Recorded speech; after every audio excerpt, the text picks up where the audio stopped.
అందరికీ నమస్తే. నా పేరు Sudha. Welcome to sweet home cute family. అందరూ ఎలా ఉన్నారండి? మీరందరూ బాగుండాలని మనస్ఫూర్తిగా కోరుకుంటున్నాను.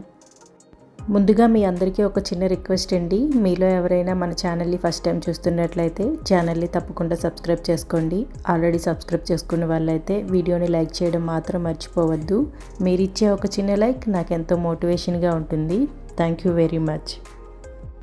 ఇంకా వీడియోలోకి వెళ్తే, సమ్మర్లో ఎంత ఫాస్ట్గా వర్క్ ఫినిష్ చేసుకుందాం అనుకున్నా ఆ టైం అవుతూనే ఉంటుందండి. పొద్దున్నే మా బ్రేక్ఫాస్ట్ అయితే అయిపోయింది. ఇంకా బాబు నేను ఫ్రెష్ అయ్యి వచ్చి వాడిని రెడీ చేసిన తర్వాత నేను రెడీ అయ్యాను. ఇప్పుడు వంట చేయాలన్నమాట. నైట్ అంతా క్లీన్ చేసి పెట్టుకున్నా కూడా పొద్దున్నే వంట స్టార్ట్ చేసేసరికి, అంటే బ్రేక్ఫాస్ట్ అది ప్రిపేర్ చేస్తాం కదా, ఇవన్నీ ప్రిపేర్ చేసే టైంలో ఎక్కడవక్కడ లేకుండా అన్నీ కౌంటర్ టాప్ మీదకి వచ్చి చేరుతాయండి. వంట అయితే సరే ఇంకా అన్నీ ఎక్కడ లేనివన్నీ కౌంటర్ టాప్ మీదే చేరుతాయి. ఇంకా నేనైతే బ్రేక్ఫాస్ట్ అంతా అయిపోయిన తర్వాత వంట చేయడానికి ముందు ఒకసారి కౌంటర్ అంతా క్లీన్ చేస్తానండి. మళ్ళీ ఎక్కడక్కడ ప్లేస్ చేసి ఒకసారి మొత్తం నీట్గా తుడిచిన తర్వాత అప్పుడు వంట స్టార్ట్ చేస్తాను అన్నమాట. మన ముందు ఉండే ఏరియా ప్లెజెంట్గా ఉంటే మనకి మైండ్ కూడా బాగుంటుంది. సో దట్ వంట కూడా ఆటోమేటిక్గా బాగా వస్తుంది. చిందర వదరగా ఉందనుకోండి, ఆ వంట కూడా అలానే తయారవుతుంది. ఇంకా లంచ్లోకి అయితే ఈరోజు కొబ్బరి ప్లస్ బీరకాయ తొక్కు ఉంటుంది కదా, ఈ పచ్చడి చేద్దాం అనుకున్నాను. ఇంట్లో కూరగాయలు ఏమీ లేవండి, కొబ్బరి చెక్కలు మాత్రమే ఉన్నాయి. ఇవి మొన్న శ్రీరామనవమికి పెట్టినవి. ఇంకా ఊరికే వేస్ట్ అయిపోతున్నాయి కదా అని పచ్చడి చేసేద్దాం అనుకున్నాను. అలాగే ఆ ముందు రోజు చేసిన బీరకాయ కూరకి తొక్కులు ఉన్నాయన్నమాట. ఆ తొక్కు పచ్చడి కలిపి చేద్దాం అని చెప్పి డిసైడ్ అయ్యి ఇంకా కొబ్బరి చెక్కలు తీస్తున్నాను అనమాట. కొబ్బరి ఈజీగా రావాలి అంటే ఆ రోజు, అంటే ఏ రోజు కొబ్బరికాయ కొడతామో ఆ రోజు కంటే కూడా ఒక 2-3 డేస్ అయిందనుకోండి, ఈజీగా వచ్చేస్తుంది అనమాట. ఆ టెంకు నుంచి కొబ్బరి ఈజీగా వేరవుతుంది. 2-3 డేస్లో దానిలో ఉన్న చెమ్మంతా ఆరిపోతుంది కాబట్టి సో ఈజీగా పెంకు నుంచి ఊడొచ్చేస్తుంది అనమాట. అంత శ్రమ పడవసరం లేదు. కొంచెం చాకుతో ఇలా అనగానే బయటకు వచ్చేస్తుంది. అదే రోజు తీయాలనుకున్నాం అనుకోండి, కొంచెం కష్టంగానే ఉంటాయి. కొన్ని కొబ్బరికాయలు బాగానే వచ్చేస్తాయిలండి, కొన్ని మాత్రం కొంచెం కష్టమే తీయటం. మా ఇంట్లో అయితే కొబ్బరి యూజ్ చేసేది చాలా తక్కువండి. ఇలా ఏదైనా పండగలు అయినప్పుడు పూజల్లోనో కొబ్బరికాయ కొడితే దాన్ని చట్నీగా చేయడమో ఏదైనా చేస్తామే తప్ప ప్రత్యేకించి కొబ్బరికాయ తెచ్చి దాంతో ఏవైనా స్పెషల్స్ చేసుకోవడం అయితే లేదు. సో ఉన్నప్పుడు మాత్రం తప్పకుండా పాడైపోకుండా దాన్ని ఏదోలాగా యూజ్ చేస్తాను అనమాట. అయితే చట్నీగా అయినా చేసేస్తాను, లేదా ఇలా రైస్లోకి పచ్చడిలాగా అయినా చేస్తూ ఉంటాను అనమాట. కొబ్బరి హెల్త్కి కూడా మంచిదే అంటారు, బట్ కొంతమందికి పడదండి. అంటే ఊరికే దగ్గులా వచ్చేస్తుంది కొబ్బరి తినేటప్పుడు. సో వాళ్ళు కొంచెం అవాయిడ్ చేయడమే మంచిది. ఎందుకో తెలీదు, కొంతమందికి అయితే దగ్గు వస్తుందండి. నాకు కూడా కొబ్బరి ఎక్కువగా తింటే దగ్గులాగే వస్తుంది. అప్పుడప్పుడు ఓకే, కానీ ఎప్పుడు తింటే మాత్రం ఖచ్చితంగా దగ్గు వచ్చేస్తుంది నాకైతే. ఇంకా కొబ్బరి అంతా వేరు చేసేసిన తర్వాత దాన్ని ఒక వాటర్లో వేసి ఉంచుతాను అనమాట కాసేపు. ఎందుకంటే ఒక 3 డేస్ అయిపోయింది కదా, దానిపైన కొంచెం జిగురులా వస్తూ ఉంటుంది. ఫ్రిడ్జ్లో పెట్టుకుంటే ఓకే బాగానే ఉంటుంది, కానీ బయట ఉంచితే మాత్రం కొంచెం జిగురు టైప్లో వస్తుంది కాబట్టి అది పోవటానికని కాసేపు వాటర్లో ఉంచుతాను. తర్వాత ఒక 2-3 టైమ్స్ క్లీన్ చేసుకుంటే ఫ్రెష్గా ఉంటుందన్నమాట. ఫ్రిడ్జ్లో పెట్టుకుంటే ఏంటంటే టేస్ట్ పోతుందనమాట. బయట అయితే ఉంటుంది కానీ ఒక 2-3 డేస్ వరకు పర్వాలేదు, బయటే దాచుకోవచ్చు.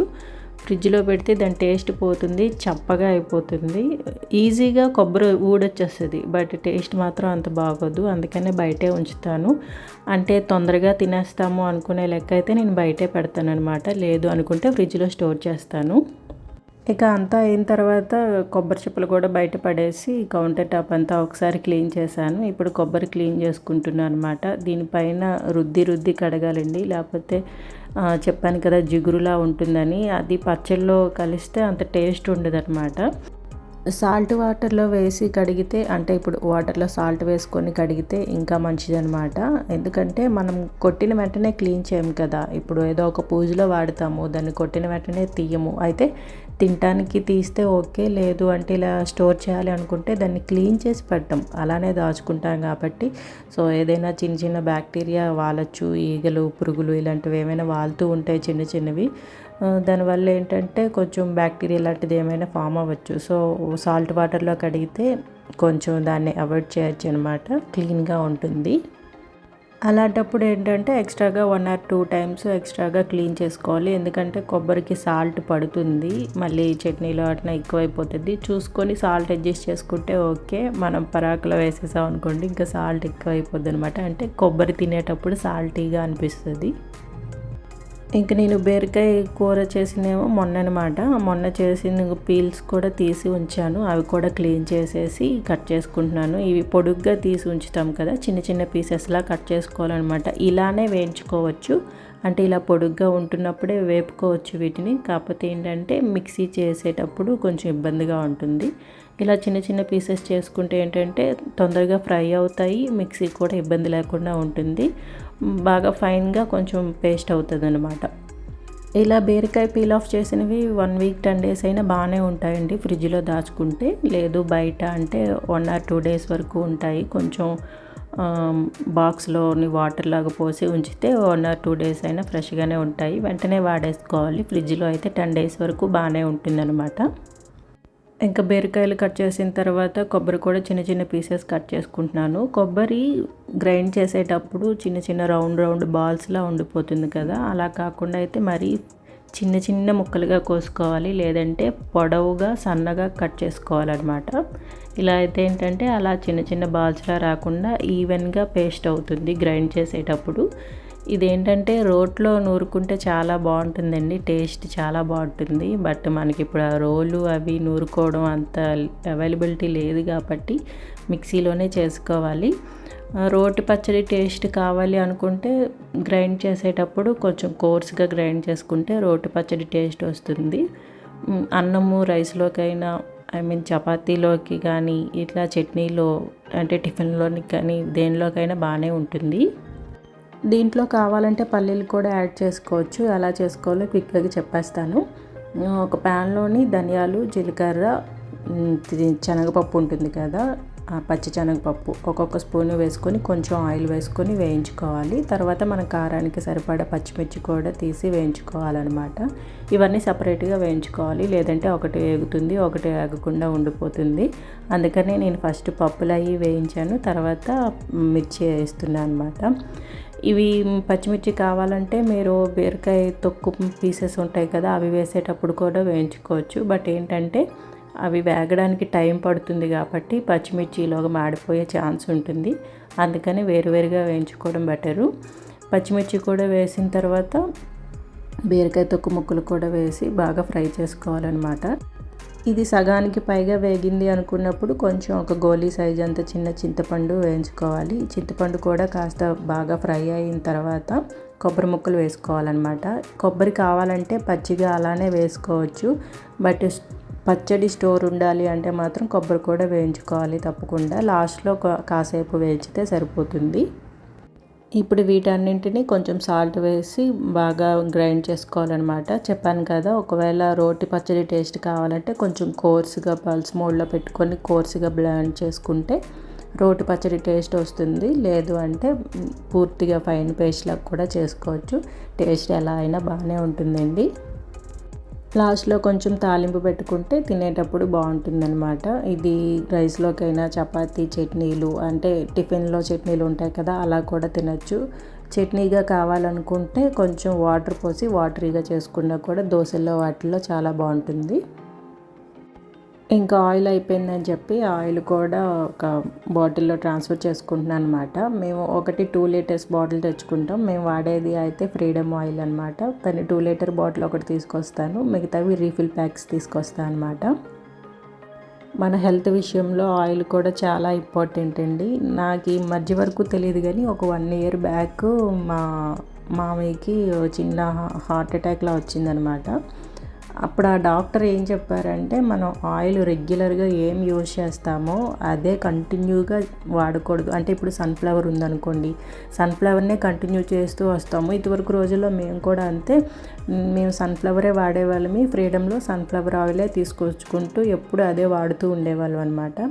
వన్స్ మా మామయ్యకి ఎప్పుడైతే బాగాలేదో అప్పుడు ఆ డాక్టర్ చెప్పింది ఏంటంటే మనం ఆయిల్ చేంజ్ చేస్తూ ఉండాలంట. అంటే ఒకసారి రైస్ బ్రాండ్ అని, ఒకసారి పీనట్ ఆయిల్ అని, ఒకసారి ఇలా సన్ఫ్లవర్ ఆయిల్ అని అలా వాడుతూ ఉండాలి. లేదంటే ఈ ఆయిల్స్ అన్నీ మిక్స్ చేసుకుంటూ వాడుతూ ఉండాలన్నమాట. అంతేగాని కంటిన్యూగా ఒకటే ఆయిల్ వాడకూడదని చెప్పారు. ఇంకప్పటి నుంచి మేము ఆయిల్ చేంజ్ చేస్తూ వచ్చామన్నమాట. ఒకసారి అంటే ఫ్రీడమ్‌లోనే ఒకసారి సన్‌ఫ్లవర్ వాడతాము, ఒకసారి రైస్ బ్రాండ్, ఒకసారి పీనట్ ఆయిల్ ఉంటుంది కదా అది. వాటిలో ఏవైనా వెరైటీ ఆయిల్స్ ఉంటే అవి వాడతామే తప్ప ఒకటే సన్‌ఫ్లవర్ ఆయిల్ వాడటము, ఒకటే రకమైన ఆయిల్స్ వాడటము మానేసాము. ఇవన్నీ మిక్స్ చేసుకుంటూ వాడొచ్చు. బట్ మిక్స్డ్ మనకంత పడకపోవచ్చు కాబట్టి ఒకటి అయిపోయిన తర్వాత ఒకటి అలా యూజ్ చేస్తాం అనమాట. కంటిన్యూస్‌గా ఒకటే ఆయిల్ కాకుండా. ఇంక నేను ఒక పక్క వంట చేస్తుంటే ఒక పక్క మా బాబు చూసారు ఇల్లంతా ఎంత బాగా ఉంచుకున్నాడో కదా. ఈ పజిల్స్ ఈ మధ్యనే కొనిచ్చామండి. చాలా ఇంట్రెస్ట్గా ఆడుతున్నాడు వీటితోని. అంటే బాగానే పెడుతున్నాడు పజిల్స్ అన్నీ గుర్తుపెట్టుకొని మరీ ఒకదాని తర్వాత ఒకటి తీసి సెట్ చేస్తాడనమాట. తను కూడా బాగా ఎంగేజ్ అవుతున్నాడు ఈ గేమ్స్లోని. చాలా ఇంట్రెస్టెడ్గా ఉంటాడనమాట. అందుకని చెప్పి పజిల్ బాక్సెస్ అన్నీ కొనిచ్చాము కొన్ని. అవే పెట్టుకుంటూ ఆడుకుంటూ ఉంటాడు. సెట్ ఆఫ్ 5, 6 అలా వస్తుంటాయి. మేము అలాంటివి ఒక 5 సెట్స్ ఏమో తీసుకున్నాము. సో వాటితో ఆడుతూ ఉంటాడు. ఇంకా పూతరేకులు నాలా ఎవరు తినరేమోనండి. ఈ మధ్య నేను పూతరేకులు బాగా ఇష్టంగా తింటున్నాను. నాకు అసలు స్వీట్ ఇష్టం ఉండదు. కానీ ఈ పూతరేకులు మా హస్బెండ్ తెచ్చిన తర్వాత నాకు చాలా బాగా నచ్చాయన్నమాట. చాలా ఫ్రీక్వెంట్గా తింటూనే ఉన్నాను. మా హస్బెండ్ తెస్తూనే ఉన్నారు. స్వీట్ ఎక్కువ అయిపోయింది చెప్పాలంటే నాకు. అలా పూతరేకులు తింటుంటే లోపల ఏదైతే డ్రై ఫ్రూట్ అవన్నీ స్టఫ్ ఉంటుంది కదా అవంతా కింద పడిపోతుంది అనమాట. నాకు తింటాం రావట్లేదు. మెయిన్ నోరంతా అయిపోతుంది, మూతి చుట్టూ అయిపోతుంది. వీటిని ఎలా తినాలో అర్థం కాక ఇంకా చిన్న ఐడియా వచ్చింది. కట్ చేసుకొని పీసెస్లా తింటే ఈజీగా ఉంటుంది కదా, నోట్లోకి ఒకేసారి వెళ్ళిపోతుంది అని. కట్ చేసేటప్పుడు 1 or 2 పీసెస్ కొంచెం డిస్టర్బ్ అయ్యాయి కానీ మిగతావి బాగానే వచ్చాయి. నాకు ఇలా తినడానికి ఈజీ అనిపించిందండి. సో ఇలా పీసెస్లా ఎలాగో లేయర్స్ ఉంటాయి కాబట్టి చిన్న చిన్న పీసెస్లా కట్ చేసుకుంటే తినడానికి ఈజీగా ఉందన్నమాట. స్వీట్ నేను చాలా చాలా తక్కువ తింటాను. అలాంటిది పూతరేకులు వచ్చిన తర్వాత చాలా ఎక్కువగా తింటున్నానండి. మా హస్బెండ్ అయితే ఇక్కడ ఎలక్ట్రానిక్ సిటీ దగ్గర ఎక్కడో తీసుకొస్తున్నారంట. అయితే టేస్ట్ మాత్రం చాలా బాగుంది. ఇంకా అవి కూడా తినేసిన తర్వాత మధ్యలో క్రేవింగ్స్ వస్తూ ఉంటాయి కదా ఏదో ఒకటి తినాలని టిఫిన్ అయిన తర్వాత. ఇంకా అందుకే మిడ్ స్నాక్ కింద అది తినేసిన తర్వాత ఇంకా కుక్కర్ కూడా పెడుతున్నాను. ఇవి కడిగి కాసేపు పక్కన ఉంచుతాను అనమాట. ఇలా అయితే ఏంటంటే రైస్ పొడి పొడిగా వస్తుంది. ఇంట్లో రైస్ కూడా నిండుకున్నాయన్నమాట. అందుకే కింద షాపులో మా హస్బెండ్ 1 kg వరకు తీసుకొచ్చారు. మళ్ళీ అదే బ్యాగ్ తీసుకొచ్చే వరకు అందాక సరిపోతుందని 1 రోజు వరకు తీసుకొచ్చారనమాట. ఇంకా ఇవి వేరే రైసులండి. బట్ 1 రోజుకి తప్పదని చెప్పి అవే వాడాలి. ఇంకా నేను రైస్ వాటర్ అయితే మొక్కలకి పోసేస్తున్నాను. గులాబీ మొక్కలు ఉన్నాయి కదా వాటికి పోసేస్తున్నా. క్లీన్ చేసిన తర్వాత సరిపడా వాటర్ వేసి మూత పెట్టేసి కాసేపు పక్కన ఉంచితే రైస్ బాగా వస్తుంది అనమాట. తినే టైంకే పెట్టుకుంటాము. వేడివేడిగా ఉంటుంది, అలాగే పొడి పొడిగా వస్తుంది, ముద్దగా లేకుండా ఉంటుందన్నమాట. అందుకనే కాసేపు పక్కన పెడతాను. ఇంకా సమ్మర్ వచ్చిందంటే చక్కగా అందరూ వడియాలు పెట్టుకుంటారు, కారం పట్టించుకుంటారు, పచ్చళ్ళు అవన్నీ పడుతూ ఉంటారు కదా. అంటే సంవత్సరానికి సరిపడా అన్నీ చేసుకుంటూ ఉంటారు. మాకైతే ఇంకా కారం అది మా అత్తగారు పట్టిస్తారండి, అది ఇంకా రాలేదు. ఈ ఎండుమిర్చి ఏంటంటే మేము ఇక్కడే స్టోర్లో కొనుక్కున్నాము. మాకు ఇక్కడ చాలా కాస్ట్ ఉంటాయండి ఎండుమిర్చి. అంటే టైప్ని బట్టి, ఒక వెరైటీని బట్టి ఉంటుందన్నమాట. ఇప్పుడు నేను తీస్తున్నవి అయితే నాకు 1.5 kg ఏమో తీసుకున్నాను. అరౌండ్ 350 అలా పడిందనమాట. దగ్గర కేజీ వచ్చేసరికి 200 దగ్గరలో ఉంటూనే ఉంటుంది. సో అందుకని మా అత్తగారిని తీసుకురమ్మని చెప్తే వాళ్ళు తీసుకొస్తా అన్నారు. ఇంక ఇయర్కి సరిపడా కారం కూడా మా అత్తయ్య పట్టించి ఇస్తారనమాట. సో ఎండుమిర్చితోని కారంతోని నాకు అంత ప్రాబ్లం లేదు. వాళ్ళది గుంటూరు కాబట్టి అటు సైడ్ మిర్చి అంతా ఫేమస్ కాబట్టి అక్కడ కారం బాగుంటుంది కదా, అందుకనే ఆవిడే పట్టించి ఇస్తారు ఎప్పుడు. కారం అయితే బయట కొనములండి, ఎప్పుడు అత్తయ్య పట్టించి తీసుకొస్తారు లేదా పంపించడం అయినా చేస్తూ ఉంటారు. నేను అదే అంటున్నా మా హస్బెండ్తో, ఏంటి ఎండుమిర్చి ఇక్కడ ఎంత రేటు ఉందా. అన్ని సరుకులతో పాటు వీటిని కూడా ఆర్డర్ పెట్టేసరికి ఆన్లైన్లో వచ్చేస్తాయి కదా. సో స్పెషల్గా నేనైతే దాని రేట్ చూడలేదనమాట. ఇప్పుడు అంతా అయిపోయిన తర్వాత ఇప్పుడు రేట్ చూస్తుంటే మా హస్బెండ్తో అంటున్నాను, ఏంటి ఇంత కాస్ట్ ఉన్నాయి ఇక్కడ పచ్చిమిర్చి అదే ఎండుమిర్చి అంటుంటే, మా హస్బెండ్ ఏమో ఏంటి అంత కాస్ట్ ఉందా, ఆన్లైన్లో ఒకేసారి వచ్చేసరికి తెలియలేదు, మనం చూసుకోలేదులే అని అంటున్నారు. ఇంకా ఆ పని కూడా అయిపోయిన తర్వాత వంట పని అయిన గిన్నెలను అండ్ మేము తిన్నవి పొద్దున్న టిఫిన్ చేసినవి ఉంటాయి కదా, అవన్నీ ఒకసారి క్లీన్ చేసేసాను అనమాట. దాని తర్వాత బాబుకి పజిల్స్ అయిపోయిన తర్వాత ఒక బాక్స్ తర్వాత ఇంకో బాక్స్ ఇస్తాను అనమాట. సో అవి అయిపోయినాయి కాబట్టి అవన్నీ తీసి బాక్స్లో ఎత్తేస్తున్నాను. ఇప్పుడు అన్నీ కలిపిసాం అనుకోండి, తను ఏరుకోవడానికి కొంచెం కష్టంగా ఉంటుంది. అన్నిట్లో ఉన్న తీస్తాడు కానీ మేము మళ్ళీ సపరేట్ చేసి పెట్టడానికి మాకు ఇబ్బందిగా ఉంటుంది. అందుకే నేను అన్నీ ఇలా బాక్సుల కింద పెట్టేశాను. అంటే ఫ్రూట్స్ అన్నీ ఒక బాక్స్ కింద, ఇలా ట్రైన్స్, వెహికల్స్ ఇవన్నీ ఒక బాక్స్ కింద, బర్డ్స్ ఇవన్నీ వస్తాయి, అవి ఒక బాక్స్ కింద పెట్టేసా. ఈ బాక్సులు అయితే పూతరేకులతో వచ్చినవేలండి, ఇలా ఉపయోగపడ్డాయి. ఇలా సెపరేట్ చేసి పెడితే ఏంటంటే తను సెలెక్ట్ చేసుకోవడానికి ఈజీగా ఉంటుంది, ఏవి కావాలో అవి తీసుకొని ఆడుకోవడానికి ఈజీగా ఉంటుందని అలా పెడుతూ ఉంటాను అనమాట. ఇంకా మధ్యాహ్నం భోజనం కూడా అయిపోయింది. పాపను పడుకోబెట్టేసి ఇప్పుడు నేను ఇంకా గ్రైండర్ ఆన్ చేయాలి. పొద్దున్నే పప్పు నానబెట్టి ఉంచాలండి. సమ్మర్లో కరెంట్ ఫ్రీక్వెంట్గా తీస్తూ ఉంటాడు కదా, ఊరికే ఫ్రిడ్జ్లో పిండి పెట్టుకున్నా కూడా పాడైపోతుంది అనమాట. మాకు ఇంతకుముందు కరెంట్ అసలు తీసేవాడు కాదు అంతగా. ఒకవేళ తీయాలి అన్న సమ్మర్లో ఏదో ఒకసారి, రోజులో ఒకసారి తీసేవాడు, ఇచ్చేసాడు అన్నమాట వెంటనే. కానీ ఈ మధ్య పూటకి తీస్తున్నాడు. ఫ్రిడ్జ్ అలాగా ఆగిపోవడం వల్ల పిండి కూడా పాడైపోతుంది. చాలా ఎక్కువసేపు తీస్తున్నాడు అనమాట. ఏమంటే ఇక్కడ ఏవో ట్రాన్స్ఫర్లు అవి బాగు చేస్తున్నామని చెప్తున్నారు కాల్ చేస్తే. ఇంకా అందుకని నేను ఇడ్లీకి దోశకి వేస్తాను అనమాట. ఇంకా ఒక్కటే ఇడ్లీ బ్యాటర్ ఒకటే ఎక్కువగా వేసాను, దాంతోనే అట్లా వేసేసుకోవచ్చు అని చెప్పి ఇంకా దోశపిండి వేయడం మానేశాను. దోశపిండి తొందరగా పులిసిపోతుంది. సో అందుకని ఇడ్లీ పిండి వరకు వేసి అదొక్కటే పెడుతున్నాను అనమాట. తొందరగా పులవకుండా ఉండాలి అంటే ఏంటంటే పప్పు ఎక్కువసేపు నానకూడదు అనమాట. అంటే పొద్దున్నే నానబెట్టాం అనుకోండి, మధ్యాహ్నానికి వేసేసుకోవాలి. ఒక 5 to 6 hours అయితే సరిపోతుంది. నార్మల్గా అయితే 8 hours వరకు నానబెడతాం కదా, అంత అవసరం లేదు. ఒక 5 to 6 hours నానితే సరిపోతుంది అనమాట. అండ్ నెక్స్ట్ కూడా రవ్వ నానబెడతాం కదా, రవ్వ కూడా ఎక్కువసేపు నానబెట్టకుండా ఇప్పుడు మనం గ్రైండర్ వేసుకుంటాం కదా, ఆ టైంలో నానబెట్టి వెంటనే పిండి అయిపోయిన వెంటనే దాంట్లో కలిపేసుకొని ఫ్రిడ్జ్లో పెట్టేసుకోవాలి. ఇలా అయితే ఏంటంటే పులవకుండా ఉంటుంది, సమ్మర్లో పాడైపోకుండా ఉంటుంది. కొంతమందికి పులిస్తే ఇడ్లీలు అట్లు ఇష్టంలేండి, కానీ బాగా సమ్మర్ అంటే బాగా పులిసిపోతాయి కదా, పాడైపోతుంది ఊరికే పిండి. అండ్ ఏంటంటే పప్పు నానబెట్టిన నీళ్ళతో కొంతమంది గ్రైండ్ చేస్తూ ఉంటారు, అలా చేయకూడదండి. దానివల్ల కూడా తొందరగా పులిసిపోతుంది. ఆ పప్పు అంటే అంతసేపు నానుతూ ఉంటుంది కదా, పుల్లవాసన వస్తుంది. మీరు అబ్జర్వ్ చేస్తే ఆ నీళ్ళు కూడా పడేశాక ఫ్రెష్ వాటర్తోనే రుబ్బుకోవాలన్నమాట. సో పిండి అంతా అయిపోయిన తర్వాత నూకనంతా అందులో యాడ్ చేసేసి వెంటనే ఫ్రిడ్జ్లో పెట్టుకుంటే బెటరు. లేదు మాకు ఫర్మెంట్ అయితేనే బాగుంటుంది అనుకుంటే రేపటి వరకు, అంటే రేపటి టిఫిన్కి ఏం చేస్తామో అంతవరకు తీసుకొని దాన్ని మాత్రము ఫర్మెంట్ చేసుకొని మిగతాది ఫ్రిడ్జ్లో పెట్టేసుకుంటే మిగతా పిండి పాడవకుండా ఉంటుందన్నమాట. అందులోని సమ్మర్లో ఆయిల్ ఫుడ్ తినడం అంత ఇష్టం ఉండదు కదా ఎవరికి. ఇడ్లీలు అయితే బాగానే వెళ్తాయి కానీ లోపలికి, ఇంకా ఈ దోశలు, పూరీలు, వడలు ఇలాంటివన్నీ తినాలంటే కొంచెం కష్టంగానే ఉంటుంది. మాకు పర్లేదులేండి, అంత ఎండ తెలియదు కాబట్టి ఇక్కడ ఏ టిఫిన్ అయినా ఒకేలా ఉంటుంది. బట్ మన ఆంధ్ర సైడ్ అలా కాదు కదా, కొంచెం ఆయిల్ ఫుడ్ తినాలంటే ఇబ్బందిగానే ఉంటుంది ఈ సమ్మర్లో. అలాంటప్పుడు ఏంటంటే ఇలా ఇడ్లీ పిండి చేసి పెట్టుకొని ఇడ్లీతోనే వెరైటీలు చేసేసుకుంటే బెటరు. చెప్పాను కదా, దోసపిండి అయితే తొందరగా పులుస్తుంది అనమాట. అండ్ స్టీల్ డబ్బాలో కంటే కూడా ఇలా ప్లాస్టిక్ కంటైనర్ ఏదైనా యూస్ చేసి అందులో స్టోర్ చేసుకోవడం బెటరు. స్టీల్లో కూడా తొందరగానే పులిసిపోతుంది పిండి. బాబు పడుకున్న తర్వాత ఈ పనులన్నీ చేస్తున్నాయి కాబట్టి మధ్యలో చెక్ చేస్తూ ఉంటానండి. ఊరికే చిన్న సౌండ్ అయినా కూడా లేచి వచ్చేస్తాడనమాట. అందుకే తను పడుకున్నాక పనులు చేసుకున్నా కూడా చాలా సైలెంట్గా ఏ సౌండ్ రాకుండా చేస్తూ ఉంటాను.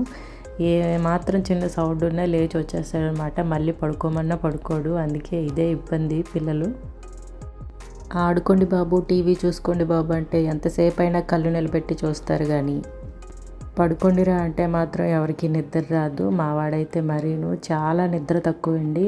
ఊరికే ఎంతసేపు అయినా ఆడుకోవడానికి చూస్తాడు, లేదా టీవీ పెట్టాననుకోండి ఎప్పుడైనా అలాగా ఉండి చూస్తాడు తప్ప నిద్రపోరా అంటే మాత్రం నిద్రపోడు. చాలాసేపు నిద్రపోయడానికి చాలా కష్టపడాలి నేనైతే. అంతసేపు జోకెడితే కానీ మాత్రం పడుకోడు. అంటే కొంతమంది పిల్లల్లో నిద్ర తక్కువగా ఉంటుంది కదా, అందులోని నైట్ పుట్టిన వాళ్ళకి నిద్ర తక్కువ అంటారు. మా వాడు నైటే పుట్టాడులేండి, అందుకేనేమో అంత తొందరగా పడుకోడు. మా వాడితో ఎవరైనా ఎంతసేపు అయినా అలసిపోకుండా ఆడుకోవచ్చు, మనం అలసిపోవాలి కానీ వాడు మాత్రం అలసిపోడు అనమాట. ఇదండి ఇవాళ వీడియో, ఇక్కడితో వీడియో ఎండ్ చేస్తున్నాను. మీకు కనుక వీడియో నచ్చినట్లయితే లైక్ చేయండి, షేర్ చేయండి, ఛానల్ని తప్పకుండా సబ్స్క్రైబ్ చేసుకోండి. మీ అభిప్రాయాన్ని కామెంట్లో చెప్పండి. నెక్స్ట్ వీడియోలో మళ్ళీ కలుద్దాం. అంతవరకు సెలవు. Thanks for watching. Thanks for your time. Thank you very much. Bye.